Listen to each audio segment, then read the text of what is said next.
Assalamu alaikum. How are you today? I hope you're well. Ibn Sina. Ibn Sina was one of the most well known Islamic scholars who lived around about the year 1000 AD.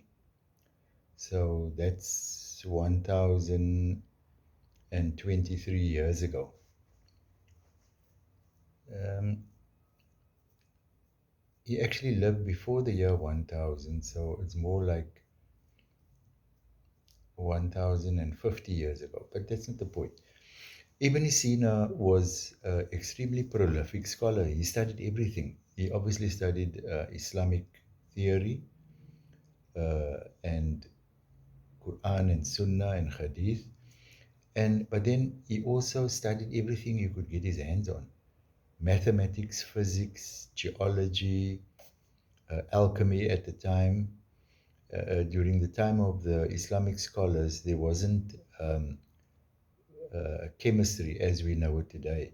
It was called alchemy, and it was very all over the place. And people tried to do things like change lead into gold because there wasn't really any uh, proper empirical studies of chemistry at that time. We're talking about 1,000 years ago now. And Ibn Sina studied alchemy, he studied astronomy, he studied geology and geography.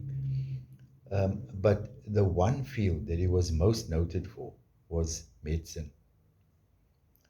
And he was noted for the study of medicine because he did empirical studies. He dissected cadavers and looked at the blood flow through the body.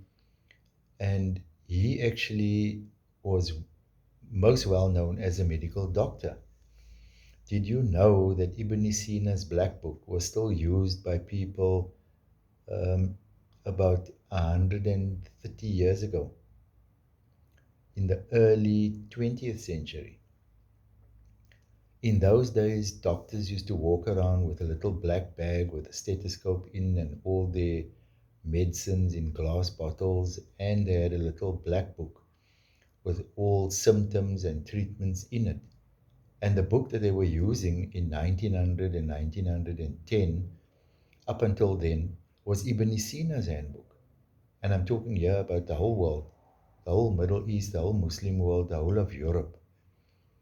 And because of that, Ibn Sina, as is so often with well known Muslim scholars, they couldn't say his name.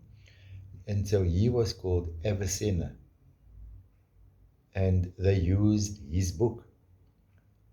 It was only later on, with the fall of the Uthmanian Empire, or the Ottomans as it's called, Ottoman Empire, that Ibn Sina fell from grace. And of course, in our time, we know that they take the Hippocratic Oath, and Ibn Sina is not mentioned for all his contributions that he made. One of the major reasons why Ibn Sina was so popular is because he took a holistic approach to medicine, which doesn't get done today. The fields of psychology and psychiatry and medicine are they separate. Whereas Ibn Sina, he promoted a holistic approach. So the search was done along the lines of problems related to the mental state of the patient and problems related to the biological conditions of the body. And he was highly successful in that because a lot of problems um, arose as either one of those two fields or even a combination of the two. And the field of psychology was in fact invented when three German doctors, Freud, Adler, and Jung, recognized in Austria and Germany that their patients' illnesses weren't manifested on the biological level.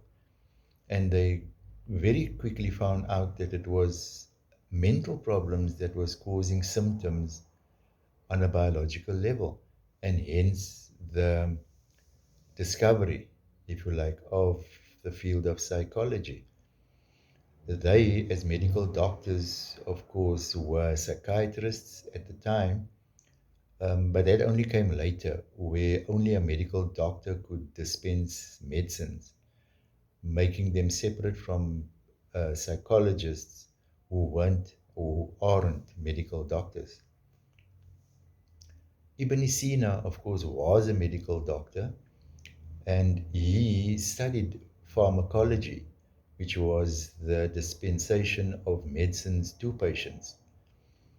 And he was quite an expert even in the field of pharmacology.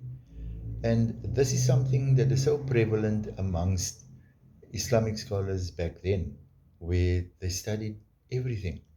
Obviously, the amount of knowledge in every field at the time was a lot less than it is today, because every year the amount of knowledge in every faculty is it's increasing. There are new discoveries, and it becomes bigger and bigger and bigger, and so there's more to learn in, let's say, the field of mathematics, for example, or the field of medicine, or or the area of physics or chemistry, and so on and so forth.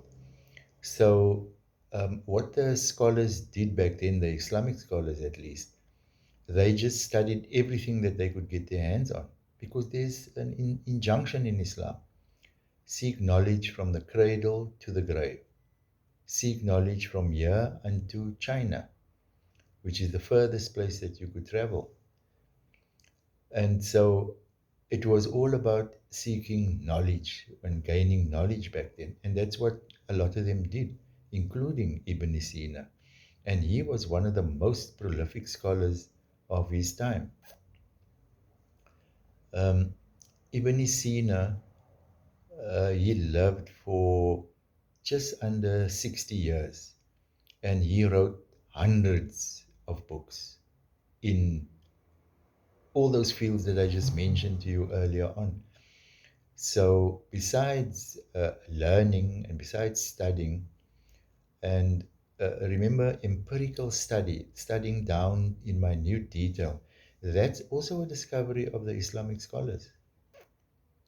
And so, Ibn Sina studied the human body down to minute detail, and he wrote volumes on it. But he also wrote volumes on geology and geography. Ibn Sina even studied philosophy, like so many scholars back then. And he was an expert in the Greek philosophers, like Galen and Aristotle. And of course, the Islamic scholars back then, they knew about those Greek philosophers, because it was Muslim scholars and scribes who learned Greek, and they translated all the Greek works into Arabic. And so uh, European scholars who came along uh, 2 centuries, 3 centuries, and later after Ibn Sina, a lot of them had to learn Arabic to get it, um, to get the documents. They had to either learn Greek or Arabic, but a lot of them learned Arabic. And it was the lingua franca of the scholars back then, Muslim or otherwise. They learned Arabic in order to gain access to all the documents in the top libraries back then, especially in the early years, like the 1300s and the 1400s. Then academic documents weren't available in any other language except Arabic and Greek. And of course, the Muslim scholars didn't just translate it from Greek to Arabic, they developed it and contributed in a big way. So it didn't actually make sense to go to the original Greek, because those were starting points. And many, many pages of Arabic were added to the Greek research papers.